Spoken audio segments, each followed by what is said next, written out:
பிரியமானவர்களே, இந்த நாளில் இந்த அருமையான நிகழ்ச்சிக்கு உங்களை அன்போடு நாங்கள் அழைக்கிறோம். 1 யோவானுடைய புஸ்தகம் 2ஆம் அதிகாரத்திலிருந்து ஆண்டவர் யோவான் மூலமாய் நமக்கு தருகிற செய்திகளை நம்ம தியானித்து கொண்டிருக்கிறோம். ஆவிக்குரிய வாழ்வின் 3 படிநிலைகளை யோவான் மூலமாய் ஆண்டவர் நமக்கு தெளிவுபடுத்துகிறார். 1, நாம் மறுபடியும் பிறந்த நாளிலிருந்து பிள்ளை பருவத்திலே நாம் இருக்கிறோம். குழந்தை பருவம். அதில் ஆண்டவருடைய நாமத்தினாலே நம்முடைய பாவங்கள் மன்னிக்கப்பட்டிருக்கிறது. குழந்தையாயிருக்கிறோம். அதன் பிறகு வாலிப பருவத்திற்குள்ளே வருகிறோம். வாலிப பருவம் என்றால் திடகாத்திரமான ஒரு பருவம், எதிரியை நேருக்கு நேர் சந்திக்கிற ஒரு பருவம். அப்போ வேத வசனத்தினால் உண்டான பலன் நம்முடைய ஆவிக்குரிய வாழ்விலே உண்டாகும்படிக்கு நம் ஆண்டவர்களை வந்த பிறகு வேத வசனத்தை வாசித்து தியானித்து அதை வாழ்க்கையில் கடைபிடிக்கும் பொழுது ஸ்ட்ரென்தன் பலமுள்ளவர்களாய் கிறிஸ்தவர்களாய் மாறுகிறோம். அந்த பலன் எதிரியாகிய பொல்லாங்கானை எதிர்த்து நிற்க நமக்கு தைரியம் கொடுக்கிறது. அந்த எதிரியினுடைய சூழ்ச்சிகளினாலே நாம் கரைபடாதபடி நம்மை பாதுகாத்து கொள்ள அது நமக்கு உதவி செய்கிறது. இதை குறித்து நம்ம போன செய்தியிலே கேட்டோம். இன்றைக்கு 3ஆவதும் மிக முக்கியமான பருவம், நாம் சரியாய் விளங்கி கொள்ளாத ஒரு பருவம் என்று தான் சொல்ல வேண்டும். பிதாக்கள் என்கிற அந்த பருவம், தகப்பன் சாணம், முதிர் வயது. அதை குறித்து இங்கே வேதத்தில் நம்ம வாசிக்கிறோம். மறுபடியும் அந்த 2 வசனங்களை நான் உங்களுக்காக வாசிக்கிறேன். 1 யோவானுடைய புத்தகம் 2ஆம் அதிகாரத்தில் 13வது வசனத்தை நான் முதல் பகுதியை வாசிக்கிறேன். பிதாக்களே, ஆதி முதல் இருக்கிறவரை நீங்கள் அறிந்திருக்கிறதினால் உங்களுக்கு எழுதுகிறேன்.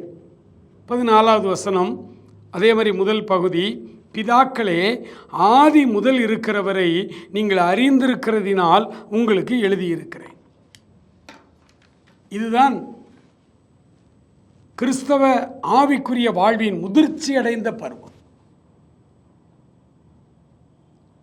சில சொல்லுவாங்க, பார்த்துருக்கீங்களா, 40 வருடமாய் நான் கர்த்தருக்கென்று ஊழியம் செய்கிறேன், 15 வருடமாய் ஊழியம் செய்கிறேன், 10 வருடமாய் ஊழியம் செய்கிறேன்.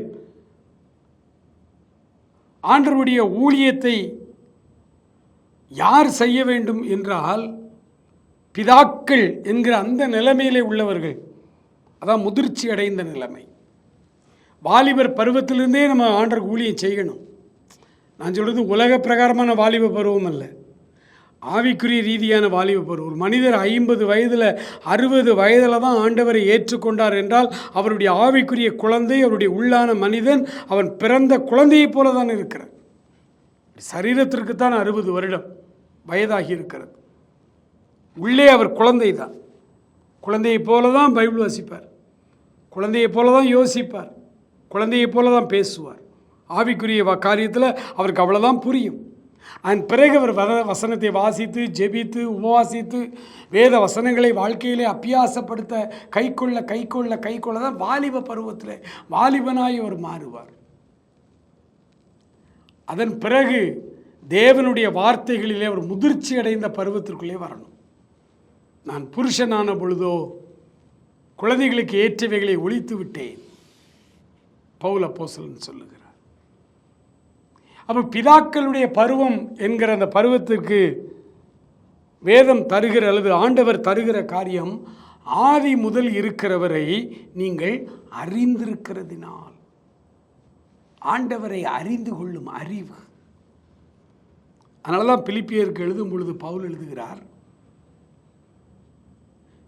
என் கர்த்தராகிய இயேசு கிறிஸ்துவை அறிந்து கொள்ளும் அறிவின் மேன்மைக்காக எல்லாவற்றையும் நஷ்டம் என்று விட்டேன், குப்பையுமாய் எண்ணுகிறேன்.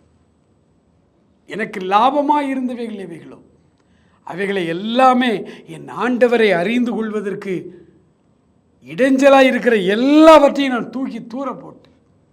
அது என் உலக படிப்பாக இருக்கலாம், என் உலக அந்தஸ்தாக இருக்கலாம், என்னுடைய உலக பெருமைகளாக இருக்கலாம், அல்லது குலப்பெருமை, கோத்திர பெருமை, ஊர் பெருமை, என்னுடைய செல்வம், எதா இருந்தாலும் ஆண்டவரை அறிகிற அறிவுக்கு விரோதமாய் வருகிற எல்லாவற்றையும் நான் தூக்கி தூர எறிந்து விடுகிறேன்.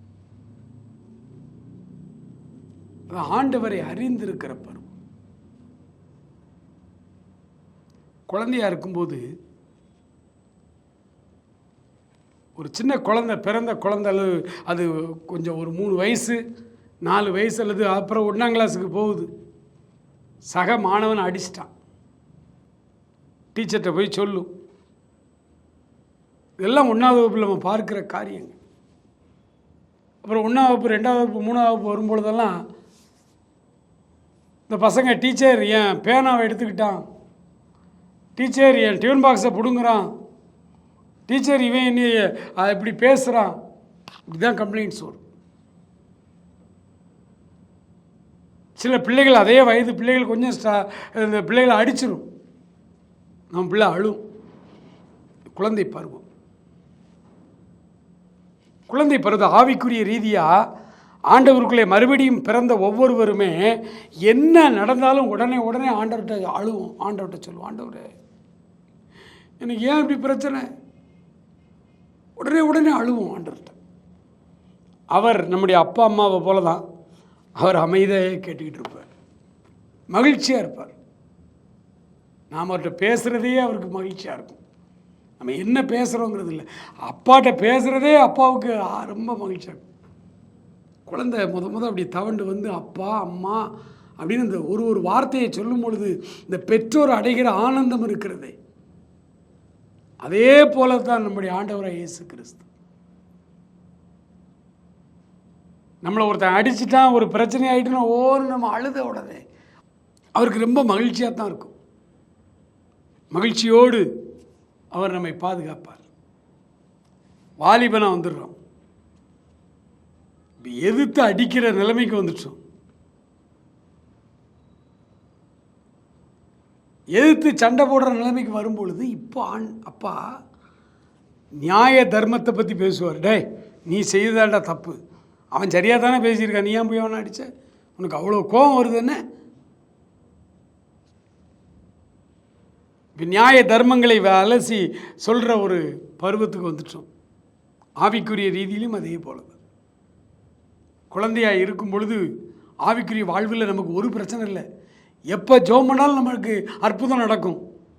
ஆண்டவர்கிட்ட வந்து அழுது ஜோம் பண்ணிட்டா போதும், உடனே நடந்துடும்.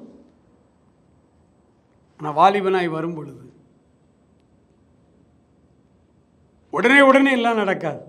வேத வசனத்தை கற்று அதில் மூலமாக என்னுடைய பிரச்சனைகளை அணுக கற்றுக்கொள்ள. அதனால தான் திருச்சபை சர்ச் வச்சுருக்கிறார். பாலியங்கிச்சோ தென்கொரியாவிலே சியோல் நகரத்திலே பெரிய ஆலயத்தை கட்டி எழுப்பினார். திரளான மக்கள் விசுவாசிகளானார்கள். ஒவ்வொரு வாரமும் சண்டே சர்வீஸில் அற்புதம் திரளாய் நடந்து கொண்டே இருக்கும். புதிதாய் மக்கள் வருவார்கள். இவர்கிட்ட பாஸ்டர்கிட்ட ஜோமெண்ட்டாக போதும், உடனே அற்புதம் தான். ஒவ்வொரு ஞாயிற்றுக்கிழமையுமே ஆராதனை, அற்புத ஆராதனை தான் நடக்கும் அங்கே. அப்படி ஜனங்கள் திரளாய் சேர்க்கப்பட்டார்கள். ஆனால் பாலியங்கிச்சோக்கு ஒரு பெரிய வருத்தம்.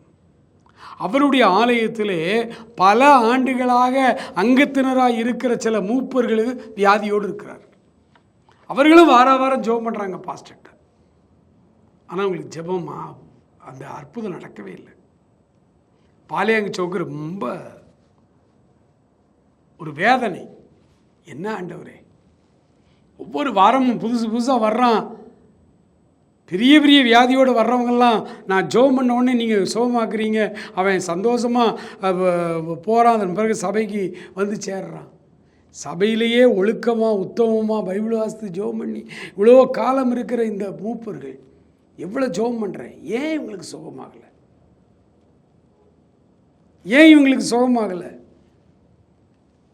அப்பதான் ஆண்டவர் தெளிவுபடுத்தினாராம், அற்புத சுகம் அளிக்கிறதுங்கிறது உன் கையில் இல்லை, சுகம் கொடுக்கிறவர் நான், ஜெபிக்கிறது மட்டும்தான் உன்னுடைய வேலை.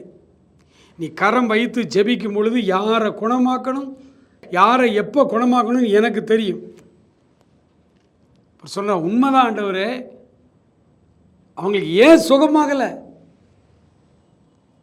அவர் சொன்னாராம், ஆவிக்குரிய ரீதியாக ஒரு மனிதன் ஆண்டவரை ஏற்றுக்கொண்டு மறுபடியும் பிறந்து அப்படி உள்ளே வரும் பொழுது உடனுக்குடனே அற்புத சுகம் நடக்கிறது. ஏன் தெரியுமா? அவன் பிள்ளை, குழந்தை,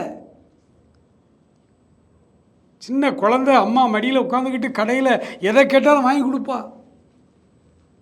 கேட்டதெல்லாம் வாங்கி கொடுப்பா. ஆனால் வளர்ந்த பிறகு அவன் அதே மாதிரி தான் கேட்பான், எல்லாத்தையும் வாங்கி கொடுக்கடே, இது வேண்டாம், இப்போ நம்ம கையில் காசு இல்லை. குழந்தையாக இருக்கும்போது அப்படி சொல்லவே மாட்டாங்க அம்மா. தான் வாங்கட்டாலும் பரவாயில்ல, பிள்ளைக்கு வாங்கி கொடுத்துருவாங்க. நிறைய ஆவிக்குரியவங்களுக்கு என்ன பிரச்சனைன்னா, ஆண்டவருக்குள்ளே வந்த உடனே அவங்க ஜெபம் பண்ண ஜெபத்தையெல்லாம் ஆண்டவர் கேட்டு அற்புதத்துக்கு மேலே அற்புதம் செய்து கொண்டே இருக்கிறாரா, அவர்களுக்கு ஒரே மகிழ்ச்சியாக இருக்குதா, ஓ காலமெல்லாம் இப்படியே தான் இருப்போம்னு நினைக்காங்க.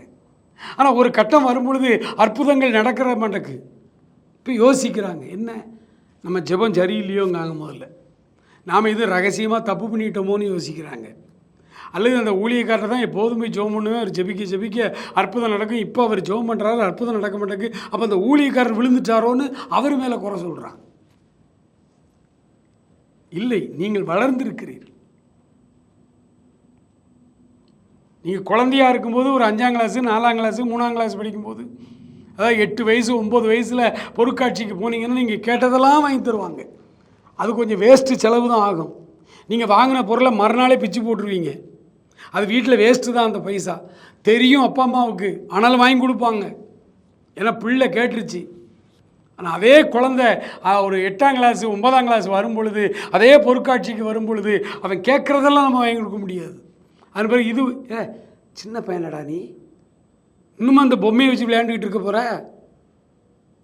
9th ஸ்டாண்டர்ட் வந்துட்ட, அதுக்கு ஏற்ற மாதிரி கேளு. அப்பவும் கேட்கான், கொஞ்சம் பெரிய பொருளாக கேட்கான், விலை கூடின பொருள். நமக்கு அவ்வளோ சக்தி இல்லை பெற்றோருக்கு. அப்பவும் சொல்கிறோம், இப்போ வேணாண்டா, நீ 12th முடி, நான் உனக்கு இதை வாங்கி தரேன் அப்படின்னு சொல்கிறோம்.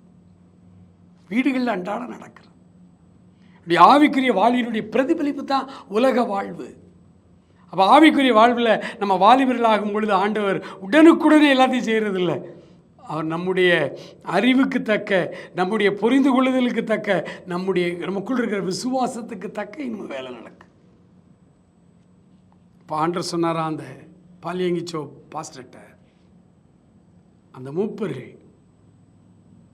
என்னை இன்னும் அறிந்து கொள்ளவில்லை, அந்த முதிர்ச்சிக்குள்ள அவங்க வரல. அந்த முதிர்ச்சி அடையும் பொழுது அவர்கள் வைத்திருக்கிற அந்த விசுவாசத்தின் அடிப்படையிலே அவர்களே சுகமடைந்து விடுவார்கள். சுகத்தை நான் கொடுப்பேன் சொன்னார். பிதாக்களே, ஆதி முதல் இருக்கிறவரை நீங்கள் அறிந்திருக்கிறதினால் உங்களுக்கு எழுதுகிறேன். 35 வருடம் அல்லது 30 வருடம் ஒரு மனிதர் ஆண்டவருடைய ஊழியத்தை வல்லமையாய் செய்து கொண்டே வருகிறார். பிதாக்கள் என்கிற ஸ்தானத்துக்கு வந்துட்டார். ஆண்டவரை அறிந்து கொண்ட மனிதர் ஆயிரக்கணக்கான பொதுக்கூட்ட மேடைகளிலே லட்சக்கணக்கான மக்களுக்கு சுவிசேஷத்தை அறிவித்து விட்டார். ஆரம்பத்தில் அவர் ஆண்டவரை ஏற்றுக்கொண்டு ஆரம்பத்தில் ஆண்டவர்களை வந்த புதுசில் அவர் விட்டு வந்த பாவத்தை மறுபடியும் அவர் செய்யும் பொழுது அவருக்குள்ளே ஆண்டவர் அதிகமாய் உணர்த்துவார், பேசுவார், இது தப்பு, இது செய்யாதே. தாவீதை உதாரணமாக சொல்கிறேன். தாவீது சவுல் ராஜாவுக்கு பயந்து காடுகளிலே ஒளிந்து திரிந்த பொழுது ஒரு நாள் சவுல் ராஜாட்ட சொன்னாங்க, தாவீதுட்ட சொன்னாங்க, சவுல் ராஜா இந்த மலைக்கு அந்த பக்கத்தில் தான் இருக்கிறான், இப்போ நீங்கள் போனீங்கன்னா ஒரே குத்தி அவனை கொண்டுடலாம், பிரச்சனை நமக்கு ஓஞ்சுது. தாவீது போனார். போகும் பொழுது அந்த பக்கம் திரும்பி இருக்கார் சவுல்.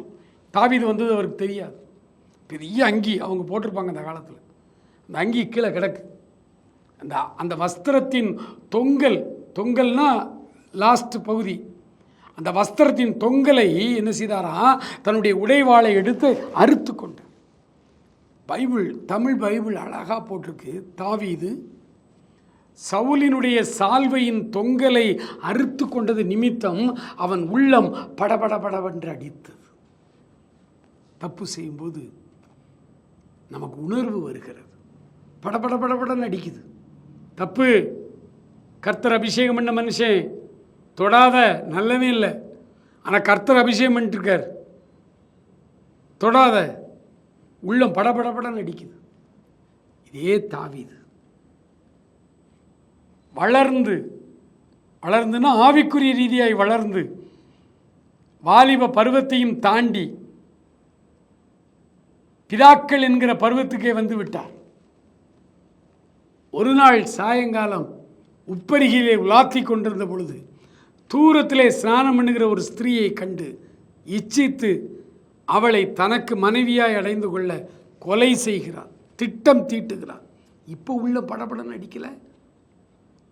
நிறைய ஊழியக்காரங்க அவருடைய முதிர்ச்சி வயதில் தான் தப்பு பண்ண ஆரம்பிக்கிறாங்க. ஆரம்பத்திலலாம் ஒழுக்கமாக இருக்கிறாங்க.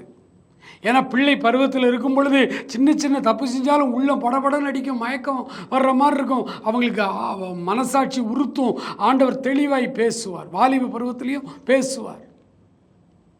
அப்படி நிற்காத இச்சையோடு ஒரு பெண்ணை பார்க்காத வசனத்தின் மூலமாய் பேசுவார். அப்படியே தங்களை கழுவி கொண்டு அப்படியே ஊழியங்களுக்கு ஆண்டவர் ஊழியங்களில் பயன்படுத்த ஆரம்பிச்சு பல வருடங்கள் ஆயிரும். நிறைய மேடைகளில் பிரசங்கம் பண்ணியாச்சு, நிறைய வாலிபர் கூட்டம் நடத்தியாச்சு, நிறைய கன்வென்ஷன் பேசியாச்சு, அநேகர் சுகமடைஞ்சிட்டாங்க. இந்த பிதா அப்படிங்கிறத பருவத்தில் வந்து பிறகு தப்பு பண்ணுறான். இப்போ ஆண்டவர் பேச மாட்டார். இப்போ அந்த படபடன்லாம் அடிக்காது உள்ளம். ஆண்டவர் பேச மாட்டார். ஒரு ஊழியக்காரர் உதாரணத்துக்கு சொல்கிறேன். ஒரு ஊழியக்காரர் 25 வயதிலே ஆண்டவரை ஏற்றுக்கொண்டார். இப்போ அவருக்கு 50 வயது. இப்படி ஆவிக்குரிய வயது 25 வயது அவருக்கு. நிறைய பிரசங்கம் பண்ணிட்டார். அவர் 25 வயதில் ஆண்டவரை ஏற்றுக்கொள்ளும் பொழுது அவர் பழைய பாவத்தில் செயின் ஸ்மோக்கராக இருந்தார். ஆண்டவர் எல்லாத்துலேருந்து அவரை விடுதலை பண்ணி கொண்டு வந்துட்டார். வாலிபர் கூட்டங்கள் ஆயிரக்கணக்கான கூட்டங்களில் பேசிட்டார். லட்சக்கணக்கான வாலிபர்களுக்கு பேசியிருக்கார். அதில் நூற்றுக்கணக்கான வாலிபர்கள் ஆண்டவரை ஏற்றுக்கொண்டு இவர் மூலமாய் ஆண்டவரை ஏற்றுக்கொண்டு வந்திருக்கிறார்கள். சிகரெட்டு குடிக்கக்கூடாது, சாராயம் குடிக்கக்கூடாது, விபச்சாரம் பண்ணாதிருப்பாயாகலாம் ஆணித்தரமாக பிரசங்கம் பண்ணவர். 25 ஆண்டு கால ஊழியம் முடிந்த பிறகு ஒரு ஸ்டார் ஹோட்டலில் யாருக்கும் தெரியாமல் ரகசியமாக ஸ்மோக் பண்ணுறார். பழைய பாவம். அப்படி ஸ்மோக் பண்ணும் பொழுது ஆண்டவர் அவர்கிட்ட ஒன்றுமே சொல்லலை. அன்றைக்கு இரவு ஜெபிக்கிறார். ஆண்டவர் தன் வல்லமையினால் நிரப்புகிறார். மறுநாள் மேடையிலே வல்லமையாய் பிரசங்கிக்கிறார். முதல் நாளை விட மறுநாள் அதிக அற்புதங்கள்லாம் நடக்கிறது. இப்போ நினச்சிக்கிறாரு, ஆண்டவர் எனக்கு பெர்மிஷன் கொடுத்துட்டார் போல. மற்றவன் செய்தால் தப்பு, ஸ்மோக் பண்ண தப்பு, நான் பண்ணலாம். ஏன்னா நான் ஸ்மோக் பண்ண பிறகு ஜெபம் பண்ணேனே, ஆவியானவரால் நிரப்பப்பட்டேனே, முந்தின நாளை விட அற்புதங்கள் அதிகமாக நடந்ததே, கூட்டமும் கூடுதே. ஆண்டவர் ஏன் என்கிட்ட ஒன்றுமே சொல்லலை? சொல்லியிருக்கலாம்ல. சொல்ல மாட்டார். நானே ஆயிரக்கணக்கான மேடைகளிலே ஸ்மோக் பண்ணுறது தவறு, சாராயம் குடிக்கிறது தவறுன்னு சொல்லி பிரசங்கம் பண்ணிட்டு அந்தரங்கத்தில் நான் சாராயத்தை வாங்கி குடித்தேன் அப்படின்னு சொன்னால் என்னிடத்தில் அவர் பேசவே மாட்டார். இந்த காரியங்களை குறித்து விட்டுருவார். அழைத்த அழைப்பும் கிருபை வரங்களும் மாறாதவைகள்.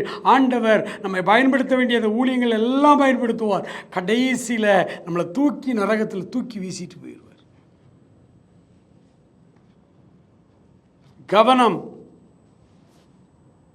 நிறைய தேவ ஊழியர்கள் ஊழியத்தினுடைய அந்திய காலத்திலே பாவத்திலே விழுகிறதை பார்க்கிறோம், கேள்விப்படுகிறோம்.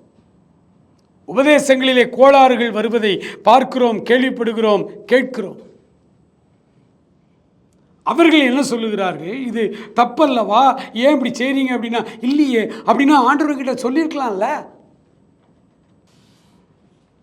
இதன் பிரச்சனைகள்.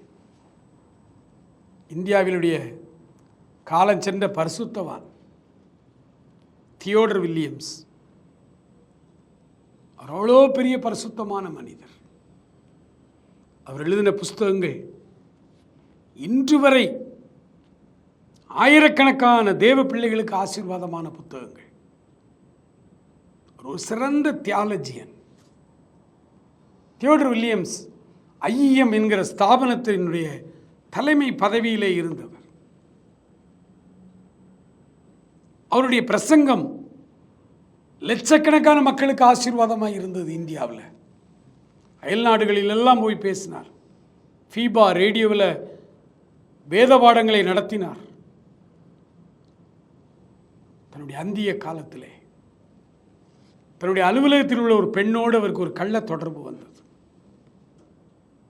17 வருடங்கள் பாவத்தில் இருந்தார். விபச்சார பாவம் செய்து கொண்டிருந்தார். யாருக்கும் தெரியாது. அதன் பிறகு கையுமையுமாய் பிடிபட்டார். ஓப்பன் ஸ்டேட்மெண்ட் கொடுத்த இந்தியாவின் தலை சிறந்த ஆண்மகன் தியோடர் வில்லியம்ஸ் மட்டும்தான். எஸ், நான் விபச்சாரம் பண்ணினேன். ஆகவே நான் வகித்து வந்த அத்தனை கிறிஸ்தவ ஸ்தாபன பதவிகளையும் ரிசைன் பண்ணுறேன்னு சொல்லி, இனி நான் பிரசங்கத்துக்கு லாயக்கில்லாதவன், ஆண்டவருடைய பிள்ளை என்று சொல்லப்படுவதற்கு தகுதி இல்லாதவன் என்று சொல்லி எல்லா ஊழியத்தையும் ரிசைன் பண்ணிவிட்டு இலங்கையிலே சென்று யாழ்ப்பாணத்தில் ஒரு வீடு எடுத்து அங்கே அழுது ஜெபம் பண்ண ஆரம்பித்தார்.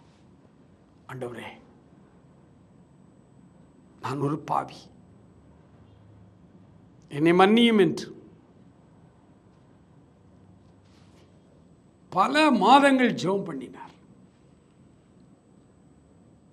மெய் மனஸ்தாபத்தோடு ஆண்டவரிடத்தில் கேட்டார். ஆண்டவர் கிருபையாய் அவருக்கு இரக்கம் செய்தார். முழுவதுமாய் அந்த மகனை பரிசுத்தவானாய் மாற்றினார், கழுவினார், பரிசுத்தப்படுத்தினார். மறுபடியும் இந்தியாவிற்கு திரும்பி வந்தார். மறுபடியும் அந்த தலைமை பதவிகள் அவரை தேடி வந்தது. வேண்டாம் என்று சொல்லிவிட்டார். இனி நான் சாதாரண ஊழியனை மன்னித்து விட்டார் ஆண்டவர் என்று அதன் பிறகு சில கன்வென்ஷனில் பேசினார். 3 நாள் கன்வென்ஷன் என்றால் 3 நாளும் பிரசங்க பீடத்தில் ஏறி நின்ற உடனே தன்னுடைய பழைய பாவங்களைத்தான் அறிக்கையிடுவார் மக்கள் நடுவிலே. நான் இப்படி தவறு செய்தேன், சாட்சி இல்லாமல் நடந்து கொண்டேன், எல்லாவற்றையும் சொல்லுவார். மறுநாளும் சொல்லுவார், அடுத்த நாளும் சொல்லுவார். கூட இருந்த பரிசுத்தவான்கள் அவரிடத்தில் வந்து அழுதார்கள். அண்ணே, ஏனே அதை திரும்ப திரும்ப சொல்றீங்க? நாங்கள் உங்களை அப்படி பார்க்கவில்லை. அப்போ அவர் சொன்னார், இல்லை தம்பி, முதல் நாள் கூட்டத்துக்கு வராதவர்கள் மறுநாள் வந்திருக்கலாம். மறுநாள் கூட்டத்துக்கு வராதவர்கள் 3வது நாள் கூட்டத்துக்கு வரலாம். அதனால தான் ஒவ்வொரு நாளும் மேடையில் எழுதி நிற்கும் பொழுது நான் தகுதி இல்லாதவன், ஆண்டவர் தான் என்னை தகுதிப்படுத்த என்பதை ஜனங்கள் அறிந்து கொள்ள வேண்டும் என்று நான் என்னை குறித்து தெளிவாய் சொல்லுகிறேன் என்று சொன்னார். அவர் புஸ்தகம் எழுதினார். அதன் பிறகு இந்த பாவத்திலிருந்து விடுபட்ட பிறகு அவர் சொல்லுகிறார், 17 ஆண்டுகள் அந்த பெண்ணோடு நான் கள்ள தொடர்பு வைத்திருந்த அந்த காலகட்டத்தில் தான் திரளான வாலிபர்களின் கூட்டத்தில் ரட்சிக்கப்பட்டார்கள் என்று சொல்லுகிறார். ஒரு பக்கம் என்னுடைய அந்தரங்க வாழ்க்கையிலே பாவம், ஆனால் ஊழிய வாழ்க்கையிலே வெற்றி. இதுதான் இன்றைக்கு பல பெரிய ஊழியர்களுடைய வாழ்க்கையின் பிரச்சனை. ஏனென்றால் அவர்களுக்கு புரியலை. அவங்க ஷார்ட்கட்டாக என்ன நினைக்கிறாங்க, ஆரம்பத்தில் நான் சின்ன சின்ன தவறு செய்யும் பொழுது என்னை உணர்த்தினாரே, என்னை பேசினாரே, என்னை கண்டிச்சாரே, சில சிக்ஷைகளை கூட கொடுத்து என்னை திருத்தினாரே, ஆனால் இப்போ ஏன் என்கிட்ட ஒன்றுமே பேசலைன்னா பேச மாட்டார். நீங்களே ஆயிரக்கணக்கான மக்களுக்கு இது பாவம்னு பிரசங்கம் பண்ண பிறகு அதே பாவத்தை நீங்கள் செய்தால் அவர் உங்களிடத்தில் பேச மாட்டார் அதை குறித்து. ஆனால் உங்களை பயன்படுத்துவார். ஏனென்றால் அவருடைய கிருபை வரங்கள், அவர் அழைத்த அழைப்பு மாறாதது. உங்களை கொண்டு என்ன ஊழியங்கள் நடைபெறும் எல்லாவற்றையும் செய்வார். முடிந்த பொழுது ஃபியூஸ் போன பேட்டரி செல்லாய் ரீசார்ஜ் பண்ண முடியாது. அந்த குப்பையில் தூக்கி தான் போடும். கசக்கி தூக்கி எறிந்து விடுவார். ஜாக்கிரதை. இந்த பிதாக்களின் பருவத்திற்குள்ளே வரும்பொழுது ஆண்டவர் சின்ன குழந்தைக்கு பேசுவது போல ஒவ்வொரு காரியத்தையும் தப்பு தப்பு அப்படி சொல்ல மாட்டார். ஏனென்றால் உங்களுக்கே தெரியும், நீங்களே மற்றவர்களுக்கு உபதேசித்திருக்கிறீர்களே. அதனால தான் யாக்கோபு எழுதுகிறாரு, சகோதரரே, அதிக ஆக்கினை அடைவோம் என்று அறிந்து உங்களில் அநேகர் போதகர் ஆகாதிருப்பீர்களாக என்று அவர் சொல்லுகிறார். ஆம், எனக்கு அன்பான சகோதரனே, சகோதரி, தேவ சமூகத்திலே தேவனுடைய வார்த்தை தான் நமக்கு சட்ட புஸ்தகம். அதில் எழுதியிருக்கிறபடி நம்முடைய வாழ்வு எப்படிப்பட்டது, அந்தரங்க வாழ்வு எப்படிப்பட்டது என்பதை கவனித்து இன்னும் சிறுபிள்ளைத்தனமாய் ஒரு பெரிய ஊழியர் ஒரு குற்றத்திலே மாட்டிக்கொண்டார். பேப்பர்லெல்லாம் அவரை பற்றி அசிங்கமாய் வந்து விட்டது. அவர் ரொம்ப தைரியமாக சொல்கிறார், நான் அப்படி தப்பு செய்திருந்தால் என் கையை காலம் முடக்கட்டும் ஆண்டவர், ஏன் என்ன இப்படி நல்லா வச்சுருக்காரு. எவ்வளவு ஒரு முட்டாள்தனமான போதனை பாருங்கள். இங்கே ஆண்டவர் சொல்ற, பிதாக்களே, ஆதி முதல் இருக்கிறவரை நீங்கள் அறிந்திருக்கிறதினால் உங்களுக்கு எழுதுகிறேன். உங்களுக்கு தெரிந்திருக்கணும். மற்றவர்களுக்கு போதிக்கிற நீதானே ஆகாதவனாய் புறக்கணித்து தள்ளப்பட்டு விடாதபடிக்கு உன்னை குறித்து ஜாக்கிரதையாயிரு. கண்களை மூடி ஜெபிப்போமா? பாவங்களை அறிக்கை செய்து ஜெபிப்போம். ஒரு பக்கம் ஊழியம் செய்து கொண்டே இன்னொரு பக்கம் அந்தரங்கத்திலே பாவம் செய்கிறவர்களாய் காணப்படுகிறீர்களானால் மிக அபாயகரமான நிலைமையிலே இருக்கிறீர்கள் என்று பொருள். ஊழியத்தின் வெற்றிகளை எண்ணி நீங்கள் செய்த தவறுகளை அவர் கண்டிக்கவில்லை, கவனிக்கவில்லை என்று ஒரு நாளும் தவறாய் நீங்கள் நினைத்து விடாதிருங்கள். ஸ்தோத்தரிக்கிறோம் ஆண்டவரே, நன்றியோடு உம்மை துதிக்கிறோம் அப்பா, நன்றியோடு உம்மை ஸ்தோத்தரிக்கிறோம் ஆண்டவரே. கிருபை நிறைந்த நல்ல ஆண்டவரே, இந்த அருமையான வேலைக்காக நன்றியோடு நன்றியோடு நன்றியோடு உம்மை நாங்கள் துதிக்கிறோம், ஸ்தோத்தரிக்கிறோம் ஆண்டவரே. உம்முடைய அன்பின் கிருபைகளினாலும் கருணையினாலும் காருண்யத்தினாலும் எங்களை அழைத்தவரை அறிகிற அறிவினாலே ஆண்டவரே உமக்கு ஸ்தோத்திரம். நாங்கள் உம்முடைய காரியங்களை அறிந்து கொண்டு எங்கள் அந்தரங்கத்தை புனிதமாய் வைத்துக்கொள்ள உதவி செய்தீர்கள். சகல எண்ணங்களையும் சகல செய்கைகளையும் நீ நியாயம் தீர்க்கிற காலம் வருகிறது என்று வேதம் சொல்லுகிறது. என் சுவிசேஷத்தின்படியே தேவன் இயேசு கிறிஸ்துவை கொண்டு மனுஷருடைய அந்தரங்கங்களை நியாய தீர்ப்பு கொடுக்கும் பொழுது அது விளங்கும் என்று சொல்லப்பட்ட வார்த்தையின்படி நாம் சரீரத்திலே செய்த நன்மைக்காவது தீமைக்காவது நாம் எல்லாரும் நியாயஸ்தானத்தின் முன்பாக வந்து நிற்க வேண்டும் என்று 2 கொரிந்தியர் 5ஆம் அதிகாரத்தில் எழுதப்பட்ட வார்த்தையின்படி நாங்கள் கவனமாய் நடந்து கொள்ள உதவி செய்யும். நாங்கள் வளர்ந்தவர்களாய் முதிர்ச்சி அடைந்தவர்களாய் தேவனுடைய வார்த்தைகளை மற்றவர்களுக்கு போதிக்கிறவர்கள் அந்த வார்த்தைகளை முதலாவது எங்களுக்கு நாங்கள் போதித்துக் கொள்ள உதவி செய்தார்கள். ரோமர் 2ஆம் அதிகாரத்திலே பேதைகளுக்கு போதகனாகவும் குழந்தைகளுக்கு உபாத்தியாயனாகவும் தேவனுடைய அறிவையும் சட்டத்தையும் கொண்டு பேசுகிற நீ அதே தவறை செய்யலாமா?